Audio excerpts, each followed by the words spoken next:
I truly regret saying such things at this age. After 65, there are 5 things you should keep a secret from your family. Ladies and gentlemen, let me ask you a question, one that might make you a little uncomfortable.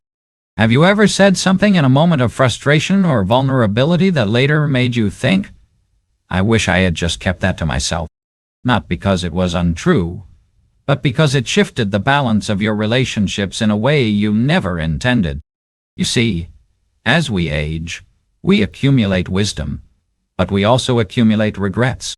One of the greatest regrets people express in their later years is revealing too much, giving away pieces of themselves that should have remained sacred. Contrary to popular belief, not everything needs to be shared. Not every thought, every worry, or every burden should be handed over to those around you, even if they are family. There are 5 things, to be exact, that a wise person should learn to keep to themselves. If you don't, you may find yourself in a position where you are no longer seen as strong, no longer respected, and perhaps even no longer truly heard. So, let's walk through these 5 things. Not to deceive, but to preserve. Not to push others away, but to protect the dignity and peace that become more valuable than gold as you grow older. Before we begin, I'd really appreciate it if you like this video. It helps me keep sharing more important lessons. If you haven't subscribed yet, I highly recommend hitting the subscribe button and turning on the notification bell so you don't miss any future videos. Also, if you enjoy this video, please comment 1. If you don't, comment 0 so I know how to improve. Now let's get started. Number 1. Personal regrets. Regret is a heavy burden to carry, especially as the years pass and we reflect on the choices we've made. It's natural to want to unburden ourselves, to share those regrets with family, hoping for understanding, relief, or even closure. But what many don't realize until it's too late is that revealing deep regrets can do more harm than good. When a parent confesses that they wish they had chosen a different career, a different partner, or a different path in life, their children may unknowingly take on the weight of that regret, questioning their own place in the world. A son who has followed in his father's footsteps may begin to doubt his career choices. A daughter who built her life upon the foundation of her parents' sacrifices may wonder if it was all a mistake. Regret, when spoken aloud too often, does not just live in the past. It seeps into the present, shaping how our loved ones see themselves and their own decisions. Even beyond its impact on others, dwelling on regrets can steal the joy of today. Family members may begin to feel that their presence is not enough, that no matter how much love they give, they cannot erase the sorrow of the past. Conversations that should be light-hearted and full of warmth become overshadowed by what could have been. The weight of if only begins to linger in the air, turning moments of connection into reminders of past disappointments. This doesn't mean we should suppress our emotions or pretend we have never made mistakes, but rather that we should choose carefully what we share and how we share it. There is a difference between reflecting on the past with wisdom and drowning in it with sorrow. Regret should serve as a teacher, not a chain that holds us back or pulls our loved ones down with us. When we choose to share, let it be from a place of growth rather than despair. Instead of telling our children how much we regret the opportunities we missed, we can encourage them to embrace their own paths with courage. Instead of lamenting past relationships or wrong decisions, we can offer the wisdom we've gained without making them feel as if they are a product of our failures. Words are powerful, and when spoken with intention, they can either heal or harm. The past cannot be rewritten, but the way we speak about it can shape the future. We owe it to ourselves and to those we love to use our experiences not as a source of sadness, but as a guide for a life still full of possibility. Let regret be a lesson, not a legacy. Number 2. Financial matters. Money is one of the most sensitive topics within a family, and how we discuss it can shape relationships in ways we never intended. As we age, It's natural to want to be open about our financial situation, whether we're struggling or comfortable. But too much transparency can lead to unintended consequences, ones that may strain the very relationships we hold dear. When an elder repeatedly speaks about financial difficulties, their children, no matter how grown, may feel obligated to step in, even at the expense of their own well-being. A son might start cutting back on his own family's needs to support his aging parents, while a daughter might take on extra work, stretching herself too thin out of guilt. Over time, what was once an act of love can turn into quiet resentment, not because they don't care, but because they feel trapped between their own responsibilities and the unspoken expectation to provide. The weight of financial distress, when constantly vocalized, can shift the relationship from one of mutual respect to one overshadowed by obligation and guilt. On the other hand, revealing too much about financial success can also create challenges. Wealth, whether modest or substantial, can change the way family members perceive one another. Some may develop a sense of entitlement, assuming that because an elder is financially secure, they are owed assistance, gifts, or inheritance. Others may feel jealousy, comparing their struggles to the perceived ease of someone else's financial standing. Even among siblings, unspoken tensions can arise, with one feeling that another is receiving more than their fair share, or that future inheritances will be distributed unfairly. What should be a source of security and peace can quickly turn into a battleground of expectations and silent frustrations. Money, when discussed too openly, has the power to weaken independence, encourage dependency, and even create distance where there should be closeness. That's why discretion is a form of wisdom when it comes to financial matters. It's not about secrecy. It's about preserving dignity, respect, and the natural balance of relationships. Instead of sharing financial struggles in a way that creates burden, an elder can offer guidance, teaching the next generation about financial responsibility without making them feel responsible for fixing their problem. Instead of openly discussing wealth, they can model financial independence and generosity without creating expectations. The relationships that matter most should not be built on money, nor should they be tested by it. By managing financial discussions with care, we ensure that our bonds with family remain rooted in love and respect, not in transactions or obligations. True security comes not just from financial stability, but from the peace of knowing that our relationships remain strong, unshaken by the complexities of money. Number 3. Opinions about family members. Family relationships are complex, layered with love, loyalty, and sometimes unspoken tension. As we age, we may feel the urge to voice our honest opinions about family members. Whether it's a son-in-law we disapprove of, a daughter's life choices we question, or a sibling whose actions have disappointed us, it may feel like honesty, like we are simply speaking our truth. But what we often fail to realize is that once words are spoken, they cannot be taken back. A single comment, meant as an expression of frustration or concern, can linger far longer than we intended, planting seeds of resentment and division that may never fully heal. A daughter who hears that her father disapproves of her husband may forever feel torn between the two men she loves. A son who listens to his mother criticize his sister may begin to see her differently, not through his own experiences but through the lens of someone else's judgment.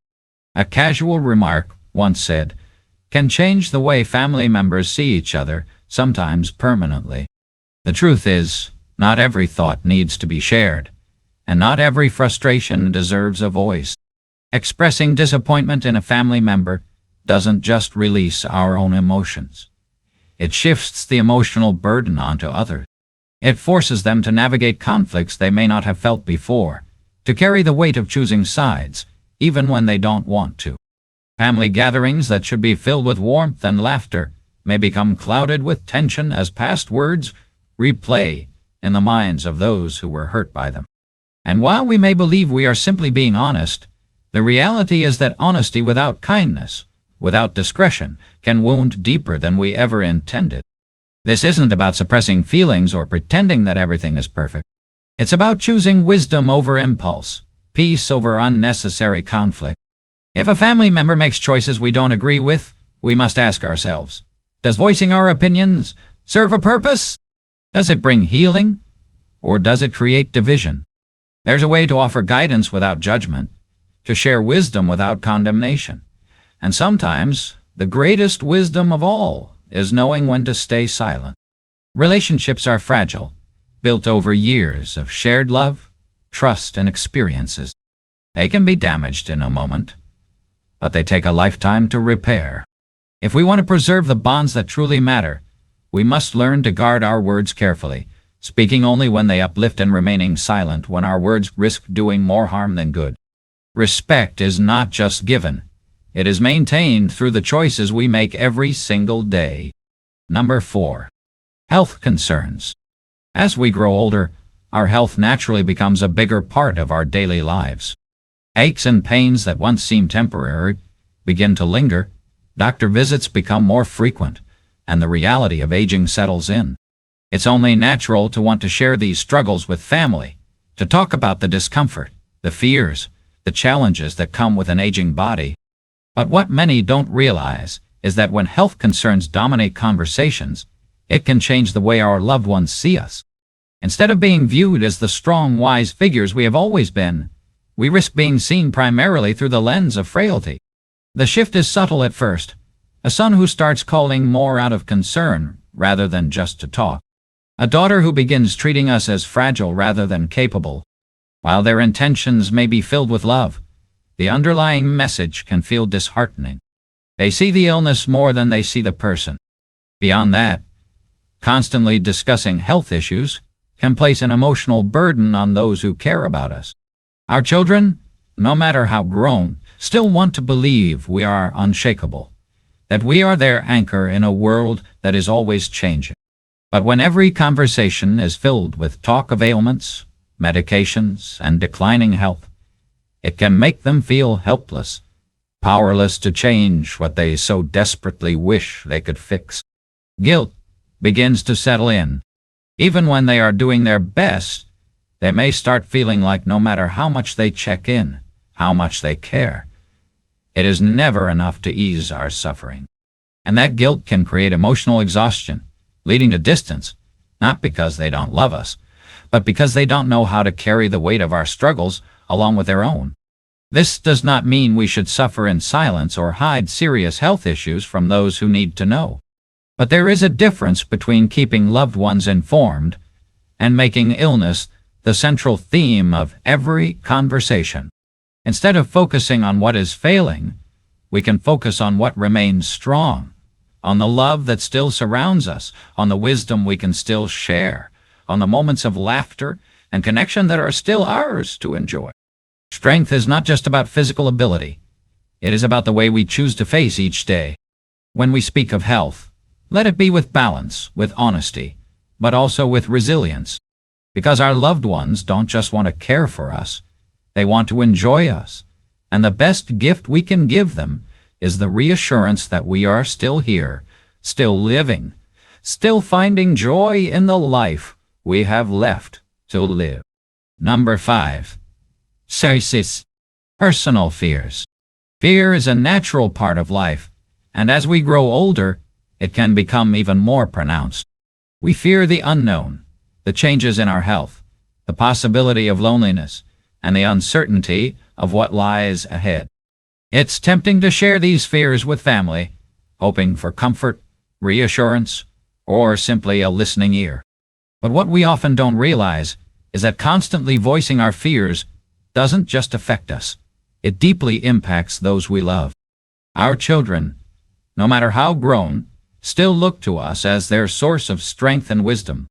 When they hear us repeatedly speak of our fears, whether about aging, financial insecurity, or being alone, they may feel powerless to help, weighed down by an emotional burden they never asked to carry. The love they have for us makes them want to ease our worries.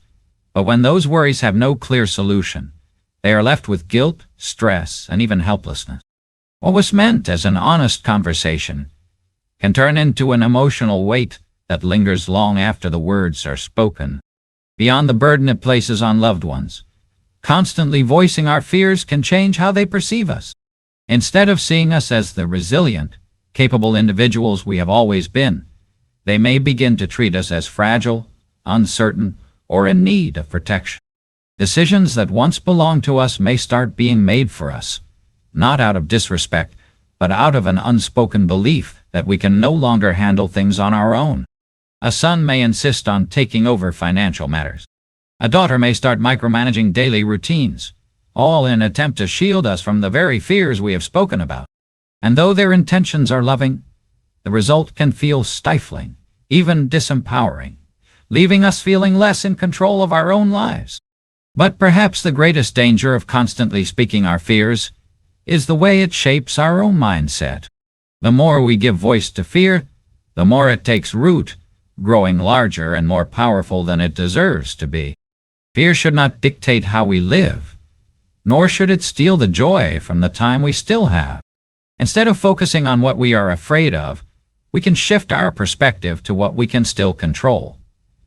The moments of love, the lessons we can pass on, the life we can continue to embrace. Strength is not the absence of fear, but the decision to keep moving forward despite it. By choosing to speak hope instead of fear, resilience instead of worry, we allow ourselves and those we love to live with greater peace, knowing that no matter what the future holds, we are facing it with courage and grace. Life lessons: what to share and what to keep to ourselves. Life teaches us many lessons, but one of the most important is knowing what to share and what to keep within ourselves. As we grow older, we may feel the urge to speak more openly, to unburden our hearts by sharing our regrets, financial struggles, opinions about family, health concerns, and fears.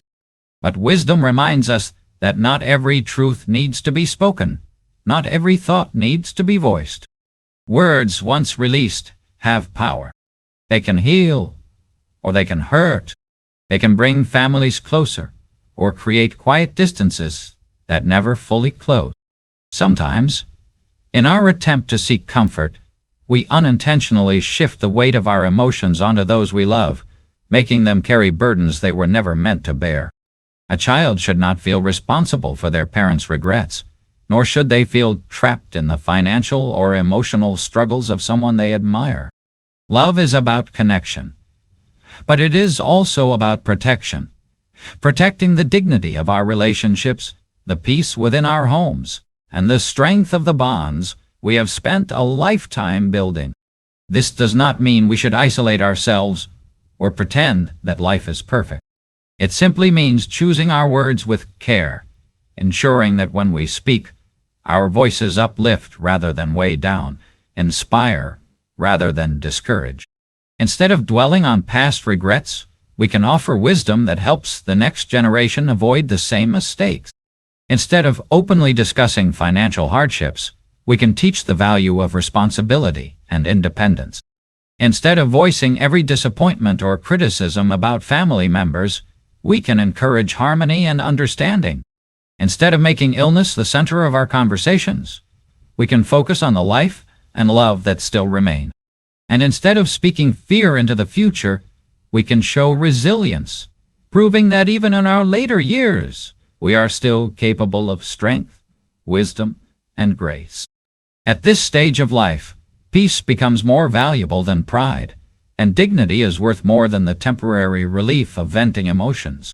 Choosing silence at times is not about deception. It is about wisdom. It is about recognizing that some burdens are ours to carry so that those we love can walk freely. It is about understanding that the greatest legacy we can leave behind is not one of regret or fear, but one of love, resilience, and unwavering strength. So, as we continue forward, let us choose our words not just for our own sake, but for the sake of the relationships that matter most. Because in the end, what we leave behind in the hearts of those we love is far more important than anything we ever felt the need to say. Final thoughts. Thank you for following us till the end. Don't forget to show some love by clicking the like button and subscribing. This supports the channel and allows me to continue creating content for you. Leave your thoughts or comments below. Feel free to express yourself and stay positive. See you next time.